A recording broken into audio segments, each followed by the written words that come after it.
जय हिंद मित्रांनो, काल जेव्हा वाल्मिक कराड यांच्यावर गुन्हा दाखल करण्यात आला त्यावेळी परळी शहरामध्ये ज्या 5-25 जणांनी 50 जणांनी जी दहशत निर्माण करून परळी बंद करण्यात आली। पण काल मकर संक्रांतीचा सणासुदीचा दिवस असताना माता भगिनी मार्केटला खरेदीसाठी आलेल्या असताना एक किती दहशत पसरली आणि किती सर्व व्यापारी बांधव हे किती घाबरलेले होते। तर अशा प्रकारे वाल्मिक कराड यांच्यावर ज्यांचा जीव आहे, त्यांचे कार्यकर्ते आहेत, आपल्या नेत्याचं हे प्रत्येकालाच अभिमान स्वाभिमान असतो।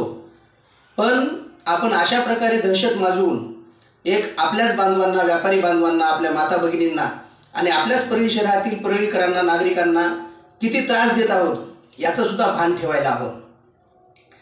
मित्रांनो, आपणास मी आज एक सांगू इच्छितो की आपला सर्व जाती धर्माचा समाजाचा हा एक भ्रम आहे की माझ्या समाजाचा नेता, माझ्या जातीचा नेता आणि माझ्या जातीच्या नेत्याला मागं ओढण्यासाठी हे सर्व काही चालू आहे। हा फक्त ओबीसी समाजच नाही तर इतर कुठलाही समाज असेल, माझ्या धनगर बांधवांचा कुणी नेता असेल, माळी समाजाच्या बांधवांचा कुणी नेता असेल, मराठा समाजाच्या बांधवांचा नेता असेल, तर हे साफ चुकीचं आहे। मित्रांनो, एक गोष्ट लक्षात ठेवा, कोणत्याही नेत्यामुळे समाज नसतो तर समाजामुळे नेता असतो।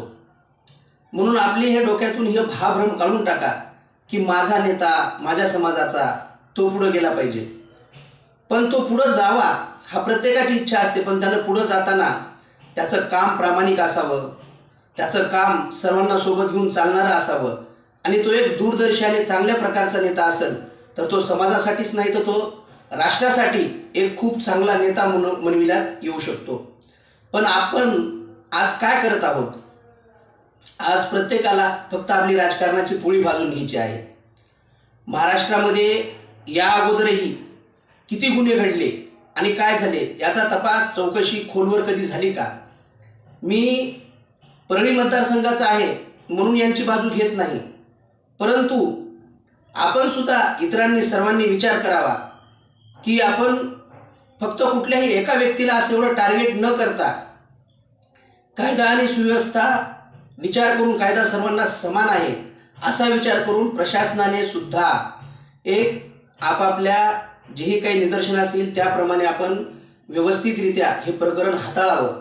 पण यामध्ये कुठलाही जातीयवाद किंवा कुठलीही धार्मिक भावना किंवा कुणाचेही मन दुखावले जाऊ नयेत अशा प्रकारचे एक निपक्षपातीपणाने आपण एक कायद्याचं व्यवस्थित पालन करून ते जे कोणीही असतील तर त्यांना ही शिक्षा व्हायलाच हवी।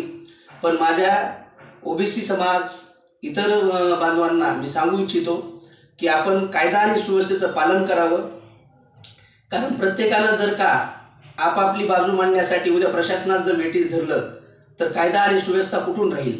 आणि जर असं घडत राहील की प्रत्येक माणूस हा माझ्या माणसासाठी मी आलो, माझ्या माणसासाठी मी आलो, मग त्याच्यामध्ये चूक पाहायची नाही, कोणाचं खरं कोणाचं खोटं हे पाहण्यासाठी शासन आहे, प्रशासन आहे, कायदा आहे, सुव्यवस्था आहे।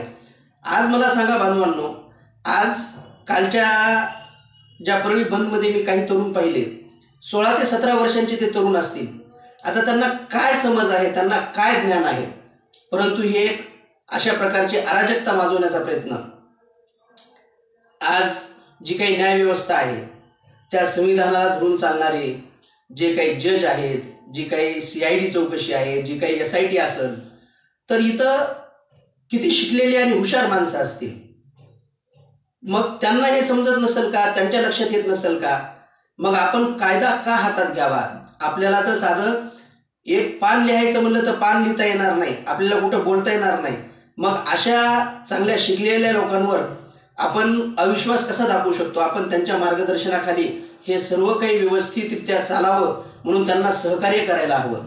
परंतु या देशामध्ये आजपर्यंत जातीपातीच्या राजकारणामुळे, माझा नेता माझा समाज या गोष्टीमुळे कुठल्याही गोष्टीचा विकास झालेला नाही आणि कधी भविष्यात जर इथून पुढचाही तरुण, भविष्याचा तरुणही जर अशा प्रकारेच राहिला तर हा विकास कधी होणारही नाही। म्हणून डोळे उघडून व्यवस्थित आपला माणूस आपल्या घरचा जरी असला आणि तो जर चुकत असला तर त्याची बाजू घेऊ नका।